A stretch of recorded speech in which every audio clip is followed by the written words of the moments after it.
Hello everyone, welcome back to the channel. In the early hours of a cold Baltic morning, maritime tracking screens in northern Europe showed something unusual. A large vessel moving without clear identification, transmitting limited signals, and following a route that immediately raised concern among Swedish naval analysts. Within minutes, Sweden quietly activated a response that revealed how seriously the region now treats even the smallest irregular movement at sea. The Baltic Sea has always been more than just a body of water. It is a narrow, crowded, and politically sensitive space shared by NATO members, neutral states, and Russia. Every commercial ship, fishing boat, and naval patrol is normally logged, tracked, and predictable. That is why the appearance of what analysts describe as a ghost vessel instantly drew attention. The ship was not invisible, but it behaved in a way that made it difficult to identify clearly and confidently in real time. According to maritime monitoring data, the vessel was traveling under conditions that are increasingly associated with what Western security officials call Russia's shadow fleet. These are ships that often operate with inconsistent or deliberately obscured identification, sometimes switching flags, ownership records, or automatic identification system signals.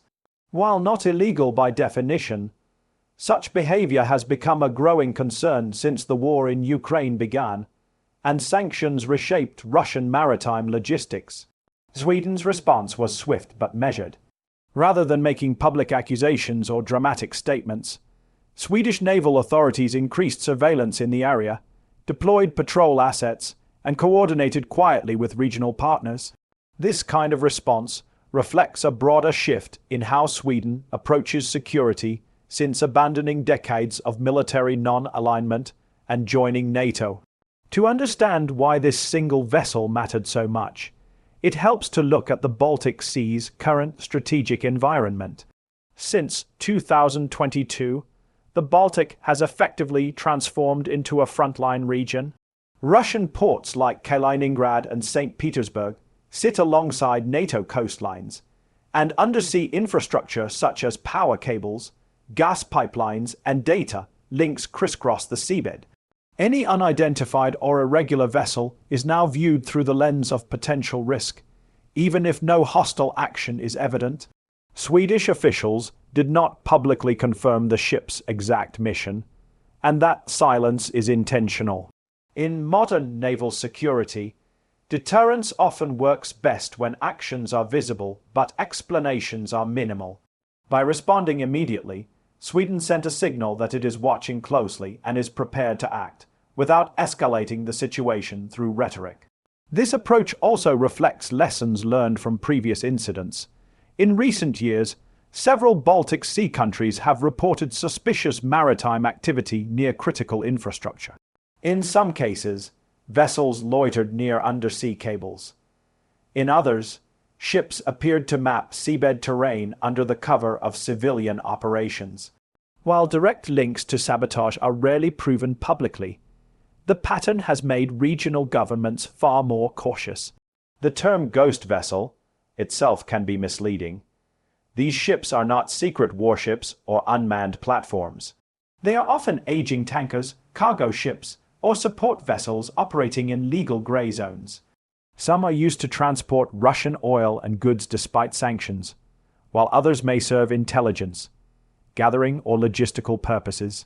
What makes them concerning is not a single action, but their cumulative presence and behavior. Sweden's naval doctrine has evolved rapidly in response to this reality. Over the past decade, Stockholm has invested heavily in coastal defense, submarine detection, and rapid response capabilities. The country's geography, with its long coastline and thousands of islands, makes maritime awareness both challenging and essential. Any unidentified movement can quickly disappear into complex waters if not tracked early. When the vessel entered Baltic waters, Swedish maritime authorities cross-referenced multiple data sources, AES signals, radar returns, satellite imagery, and intelligence shared by allies. This layered monitoring allowed them to assess the ship's behavior within minutes rather than hours. The goal was not interception, but clarity understanding who the ship belonged to, what it was likely carrying, and whether its route posed any immediate concern. This kind of response highlights how modern security is less about dramatic confrontations and more about constant vigilance. No warning shots were fired, no ships were boarded. Instead, Sweden demonstrated readiness through presence. Patrol vessels adjusted routes, surveillance aircraft increased coverage. The message was clear without being spoken aloud. Russia, for its part, has not publicly commented on the incident. That silence is also typical. Moscow often avoids acknowledging shadow fleet operations directly, especially when no direct violation has occurred. This ambiguity benefits Russia by keeping adversaries guessing while maintaining plausible deniability. However, ambiguity cuts both ways. For countries like Sweden, it creates a security environment where even routine maritime traffic must be scrutinized. The cost of ignoring unusual behavior is simply too high.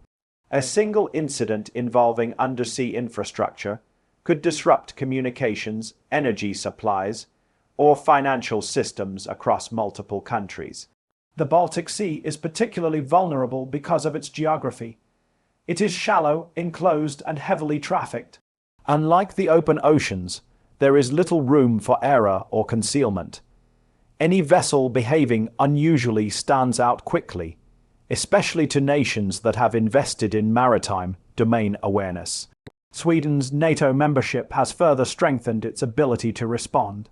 Information sharing with Finland, Germany, Poland, and the Baltic states means that suspicious activity is rarely assessed in isolation. A vessel entering Swedish waters is often already being watched long before it crosses any visible boundary. This incident also reflects a broader shift in European security thinking. The focus is no longer solely on tanks, aircraft, or missile systems. It now includes shipping routes, energy flows, data cables, and logistics chains. Maritime security has become a central pillar of national defense, even for countries that once viewed the sea primarily as a commercial space. For ordinary citizens, these developments often go unnoticed. Ferries continue to run. Cargo ships arrive on schedule. Life along the Baltic coast appears calm, but beneath that calm is an intense level of monitoring and planning designed to prevent small incidents from becoming major crises. The Swedish response demonstrates how deterrence works in practice. It is not about dramatic gestures, but about consistency. When every unusual movement is met with immediate attention, the space for covert action shrinks. Potential adversaries are forced to assume they are being watched at all times. It is also important to note what Sweden did not do. There were no public threats, no emergency announcements, and no inflammatory language. This restraint helps prevent escalation while still maintaining security. In a region as tightly packed as the Baltic, miscommunication can be as dangerous as inaction. As tensions between Russia and the West continue, incidents like this are likely to become more common.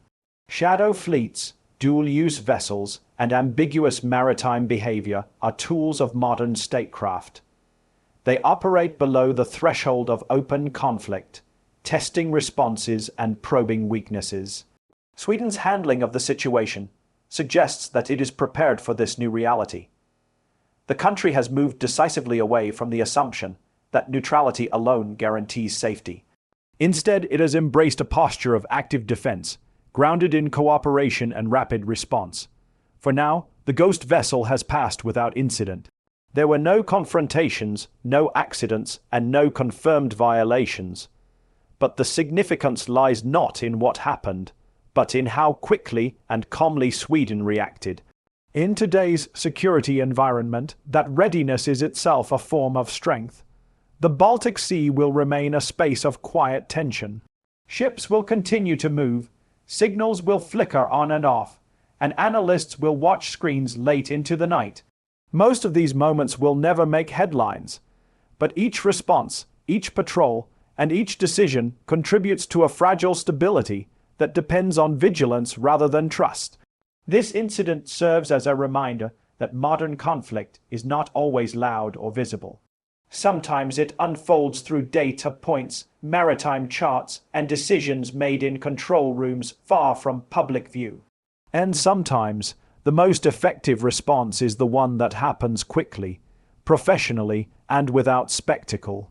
If you found this analysis useful, don't forget to like, share, and subscribe for more war updates and global analysis.